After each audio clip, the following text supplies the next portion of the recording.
ఒక మనిషిని నలుగురు టార్గెట్ చేసి ఏదైనా అన్నప్పుడు ఈ నలుగురు ఏకమయ్యి అంటుంటే కానీ చూసేటోళ్ళు మాత్రం చెక్కభజన చేస్తూ ఉంటారు.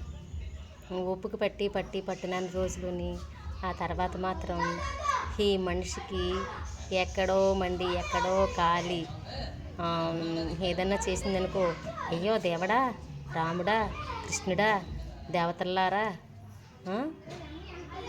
ఎక్కడ లేని దేవతలు గుర్తుకొస్తారు ఫ్రెండ్స్ వీళ్ళకి.